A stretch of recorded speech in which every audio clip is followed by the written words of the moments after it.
Good morning, Wyandotte. This is the last sermon in our series called You Asked For It.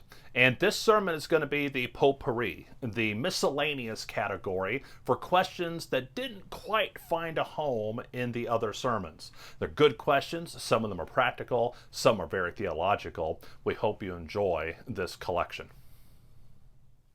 All right, our first question is a toughie, but it asks, what is kenosis? And you look at that and say, kenosis, isn't that when you don't eat any bread and then you're, no, that's something else. Kenosis is a Greek word that means to pour out. And the word is used in Philippians chapter 2, verse 7. I want to read that passage for you. It starts in verse 5, and it says, "Your attitude should be the same as that of Christ Jesus, who being in very nature God, did not consider equality with God something to be grasped, but made himself nothing, taking the very nature of a servant, being made in human likeness, and being found in appearance as a man, he humbled himself and became obedient to death, even death on a cross. Therefore God exalted him to the highest place and gave him the name that is above every name, that at the name of Jesus every knee should bow in heaven and on earth and under the earth, and every tongue confess that Jesus Christ is Lord, to the glory of the Father." Now, buried in that beautiful passage is that phrase in verse 7 that says that Jesus made himself nothing. He poured himself out. He emptied himself. Well, what does that mean? And the church has been debating this for 2,000 years. In fact, the church has often debated it against those on the outside. You see some of the early heresies that rose up in the history of the church, where people who were sticking to the straight interpretation of doctrine had to argue this against those who were trying to pervert the Christian doctrines. And this argument of, what does it mean that Christ poured himself out? What does it mean that he emptied himself? What does that even mean? And it's hard to understand. It is a big theological concept, because part of it is the nature of Christ in the first place, or even the infinite qualities of God. I mean, how do you even start to imagine something as big as God, and then how do you stuff that into something as tiny as a human being? What's lost in the process, or what does Jesus not have access to, or how does that work? And even trying to talk about it is like tap dancing through a minefield, where you're almost certainly to step on a mine of heresy and blow yourself up. And so it's a difficult thing to talk about, but we can at least set some boundaries. The boundaries on one side would be if you go in your explanation so far as to deny the incarnation, if you deny that Jesus actually became a human. That would be that he didn't really empty himself of anything meaningful. He's still completely God. He's so completely God that he doesn't even limit himself to a human body. What you saw was just a phantom or an apparition or something that you mistook for being divine. And so Jesus wasn't really a person. The poem about the footprints in the sand, well, there was only one set of footprints because Jesus was a ghost, and so you have an error on that side of things. And so you might deny the incarnation. But you could also make a mistake by going on the other side and falling in the ditch on the other side of the road by denying his deity. And this is where several heresies and several cults have come into play, where they can't manage the idea of God becoming human. And so they say the human that we know as Jesus of Nazareth was really not completely God.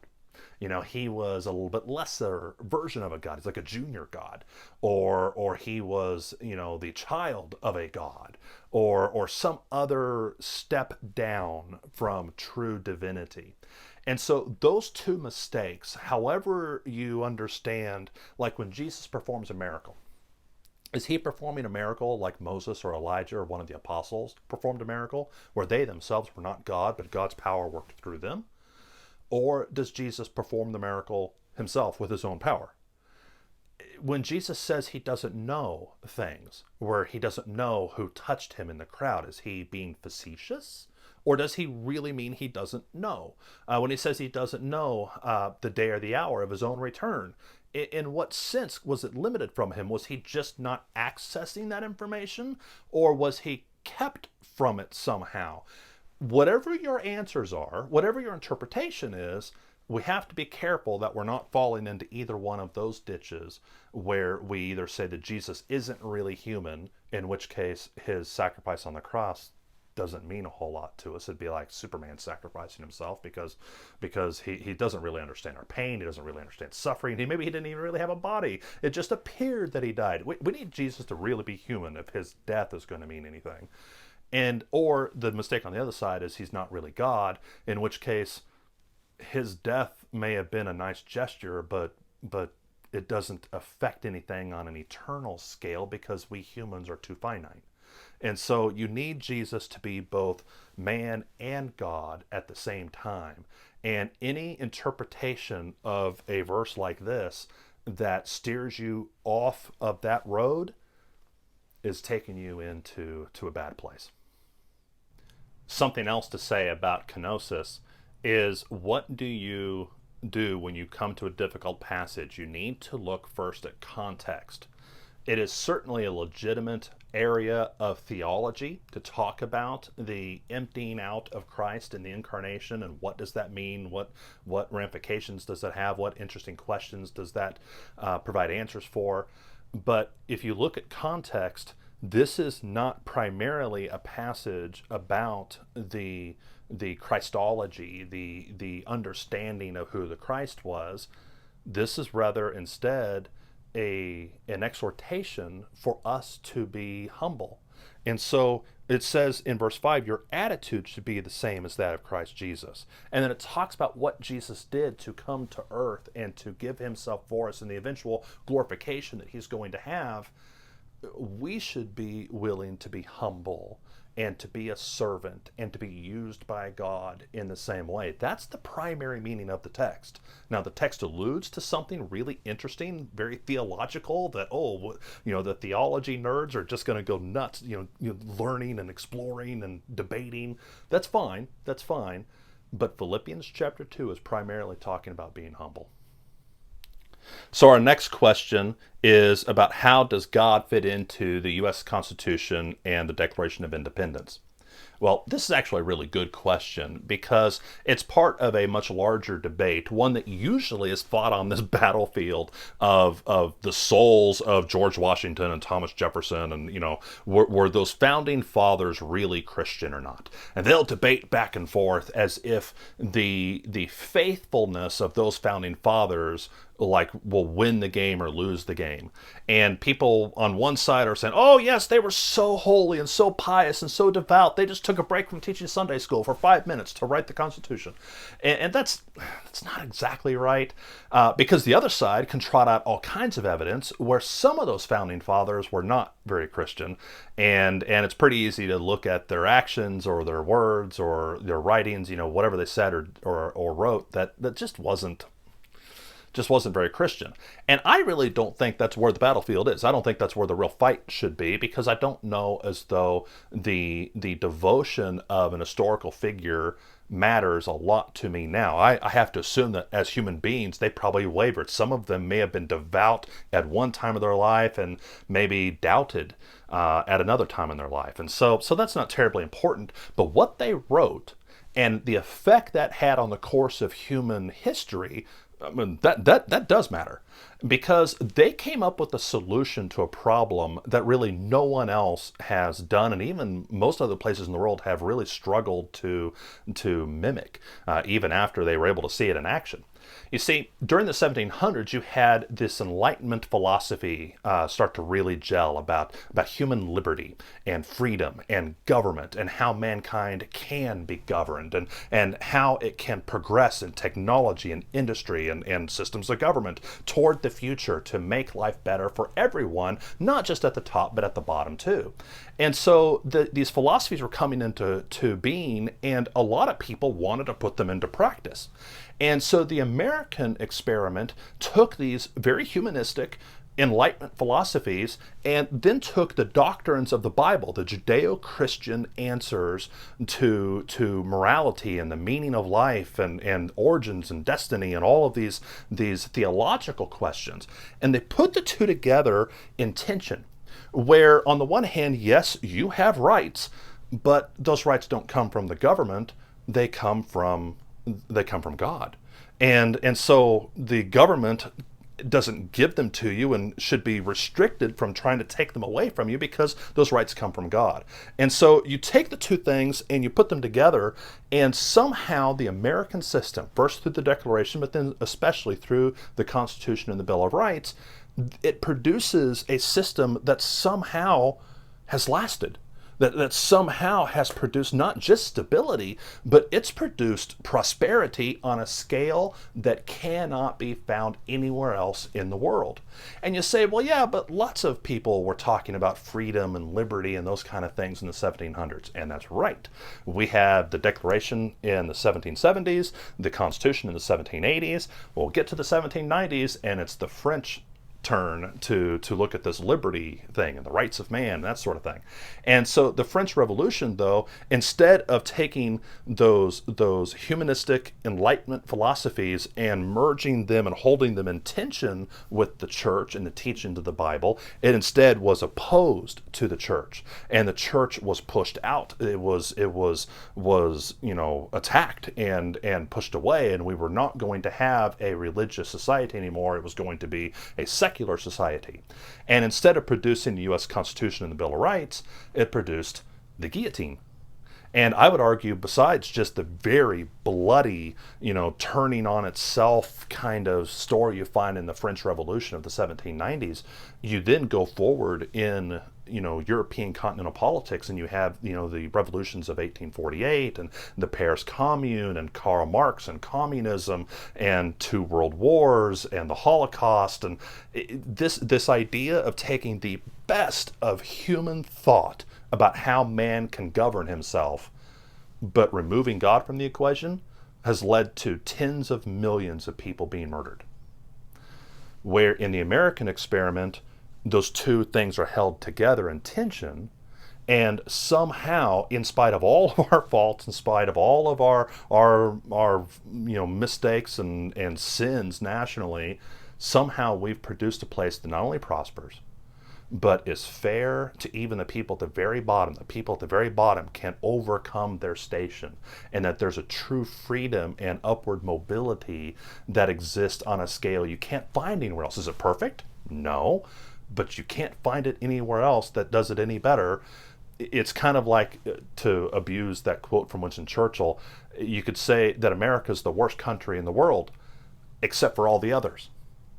And so you have this very incredible system that's put together in the U.S. Constitution and the Bill of Rights that allows man to govern himself in a secular kind of way, but with the Judeo-Christian answers and foundation above and below and all around it.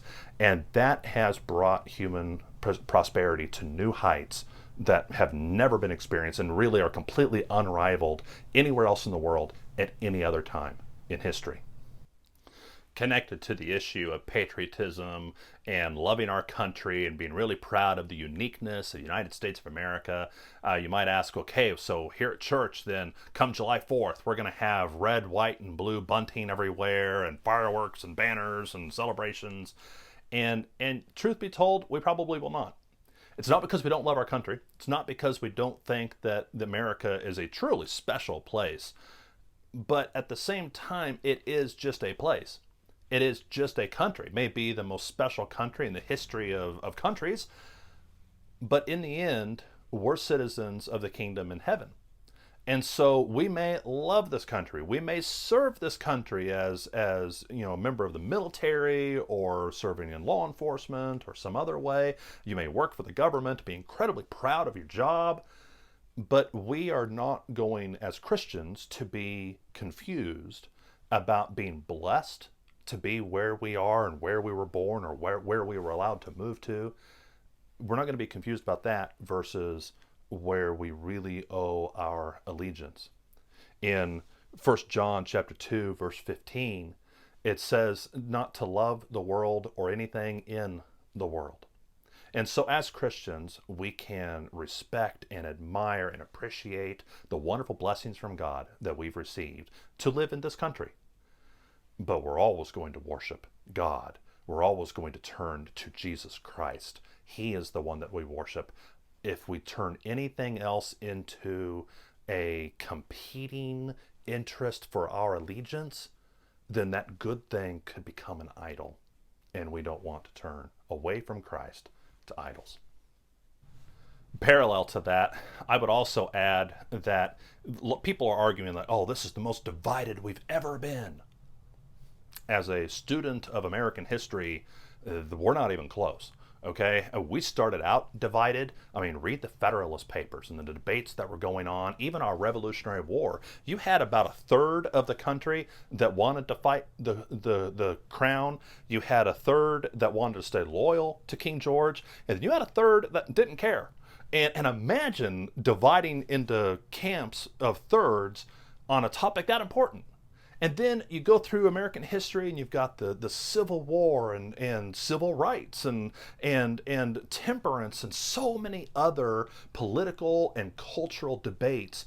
We are a people that have always been divided. We've always argued, sometimes in kind of mean and nasty ways, but we've always been a people who have argued and debated and gotten mad and thrown down our hat and stormed out, and that's just kind of who we are. We're not even close to the levels of corruption we've seen before. I don't care what you think of this president or our previous president. Neither one of them hold a candle in what are supposedly their worst attributes to presidents who've preceded them. And yet somehow we've survived. So the idea that everything's terrible, it's the worst it's ever been, it's been said before that really there's no such thing as new news. There's just old news happening to new people. That's what we're encountering in our time with coronavirus, with President Trump, with President Obama, with the shutdown, with everything else. All of these things have happened before, and in most cases it's been worse. And we have a lot of good things going for us as a people, as a nation, and as a church. Our next question had to do with being single. We had a couple questions actually about how to be a single person over 30 in the church. How do we integrate single people into our ministries in the church and that kind of thing.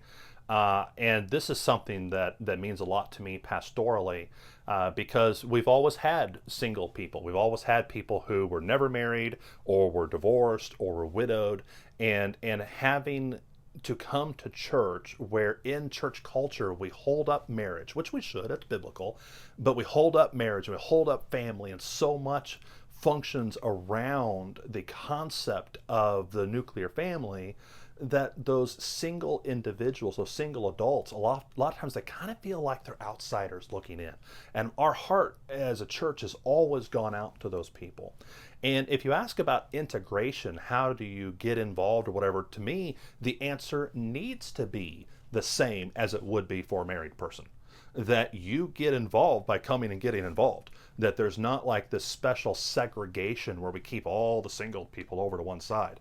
In fact, you can see that reflected in our Sunday school class model, where we don't deliberately divide you up by age after you get out of high school. When you get out of high school, our college kids can expect to sit in a Sunday school class with senior citizens and everybody in between. And we want male and female, young and old, different types of people from all different walks to all be together and be integrated, not segregated, because that is the church. If you go to a place like Romans 16, where Paul rattles off a long list of church people, you find all sorts of people. You find sibling pairs, you find married couples, and you find singles mixed in there with everybody else. And that's the way the church ought to be. We have a tendency to want to exist in silos where we are only with people that are just like us, or at the same stage of life, at the same place in society, that kind of thing. And that's not healthy. We instead would gain from being in more diverse groups, where instead of being in a church setting where everyone's in exactly the same place as us, we would learn more from being with people who are a step or two ahead or a step or two behind, who are in a different route altogether. That is just healthy for the church. And so single people need to not be excluded, which really what it comes down to is I don't need to be speaking to the single people. I need to be speaking to the pro-marriage crowd. Stop harassing the single people. The only reason they come to church, or don't get the idea that the only reason they come to church is to find a marriage partner. You might find a marriage partner at church, but that's not the reason they come to church. They come to church to worship Jesus. And so stop trying to get them a date with your cousin's nephew's neighbor who teaches a spin class or something. Stop that. Stop that. Stop that. Stop that. Don't play matchmaker. People who are single have a lot to contribute. They have time and a freedom from obligations that married people don't have. And Paul talks about this. He talks about this in 1 Corinthians chapter 7. Go read it for yourself. It's a benefit to be single and to be able to serve in the church because you have a little more freedom than what a person with a family has. Also recognize that life is divided up into chapters. And just because you're single at 25 or 35 or even 45 does not mean that God does not have a plan for you to be paired up, like most people are, sometime later. He may not. That's okay. Your value is not found in your marital status. Your value is found in Jesus Christ. Another word about singleness, when you go to 1 Corinthians 7 and read what Paul has to say, he also talks in that chapter about how getting married is kind of a solution to the issue of sexual temptation. Living the celibate life can be very difficult. It can be very challenging. And for some people, it would be better to go ahead and get married than to have those temptations just ruin them. A celibate person can do a lot of good in ministry. A person who's single has freedom that other people don't have, but that temptation is going to be the battle that you'll be fighting. And so if you're in that place in your life right now where you're a follower of Jesus but you're not married, I want to encourage you to think about what James says, that religion that God the Father finds as pure and faultless is this: to take care of widows and orphans, and here's the key part, to keep oneself from being polluted by the world. We live in a pretty filthy world. A world that is surrounded by sexual imagery and puts temptation on a silver platter for us just about every day. And so please prayerfully consider how you can keep yourself pure for God.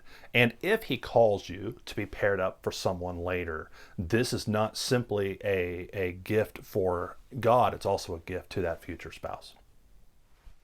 Our final question asks, if you could be a fly on the wall for any biblical time or event or whatever, what would that be? What passage would you like to go back and witness?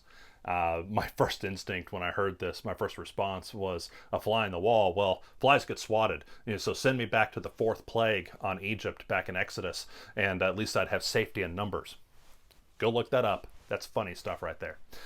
But if you are taking the question seriously, what would you want to be? Where would you want to be? What would you want to go back and witness? I think a lot of people are going to come up with, the big miracles. The parting of the Red Sea has always been mind-boggling to me, and I appreciate the different movie treatments that's received and how that's looked. But I don't think anything's going to compare to the real thing, and so that something big like that would be amazing. And there's lots of other stuff that hold great significance or would just be a spectacle and I'd want to see. But I think when I get to heaven, the parts that I'm really going to want to ask about are all the places between the biblical events. And so the Bible tells us everything we need to know, but it doesn't tell us everything that we want to know. And so between the biblical events, what happened, after the biblical story cuts off? Well, then what? What was the conversation 5 minutes after this event or that event? And so that's the part that I want to know. I want to know, what was your reaction walking back down the, from the Mount of Transfiguration, or, what was said after Jesus, taught the Sermon on the Mount or something like that. I'd like to know what the conversations were like and what people were thinking, because these are not just story characters. They were real human beings, which means they had questions and doubts, and they went through a process to understand who Jesus was and what the miracles he was working, what those meant. I mean, they had to have walked away from some of those to scratch their head and ask, did I really just see what I think I saw? And a lot of people, even after seeing those miracles, they walked away and disbelieved. And so obviously we as human beings have the capacity to talk ourselves out of things too. And so I would love to be just casually, walk right up alongside, Peter or John or one of those characters and just ask, so what do you think about that? And get to observe them growing in their faith and acquiring that trust that Jesus is really who he says he is. That's the process that you and I go through, and I find a lot of benefit from talking not just people back in Bible times, but talking to people today, about that process and what that's like for them. And as I listen to them articulate their struggles, I'm helped in my own struggles. If you're watching this video on the week of the 24th, then we are 1 week away from restarting our church services in person at Wyandotte County Christian Church. And when it comes to restarting, there's a wide spectrum of different opinions about what's dangerous and what's not dangerous, what risks are reasonable or not reasonable, and it's going to run very similar to when you're driving down the highway. When you're driving down the highway and you come up on somebody going really slow, what do you think? You think, come on, Grandpa, get moving. There's no reason to go that slow. You're 5 miles under the posted speed limit. Come on, let's go. And at the same time, when you're driving down the highway and someone whizzes past you, and you think, well, they're a crazy maniac. They're out of control. They're putting everybody in danger. We're going to have exactly the same dynamic at play with this. No matter who you are, no matter what your risk factors are, no matter what you think about the reality of the pandemic and how dangerous it really was or wasn't, people who are taking less precautions are going to seem crazy and out of control, and people who are taking more precautions are going to seem almost like a nuisance. As we come together to worship Jesus Christ, we're going to have a wide spectrum of people that are at different places of processing what do these last 2.5 months mean, and how much danger was I really in, and what did it mean, and be gracious. We're going to have to act with grace and consideration to those who are not quite ready for church yet, and we're going to have to be gracious coming from the other direction too. And so be kind, be generous, be eager to put the focus on Jesus, not the CDC or the president or face masks or whatever. Let's put the focus on Jesus Christ. God bless you. We'll see you next week.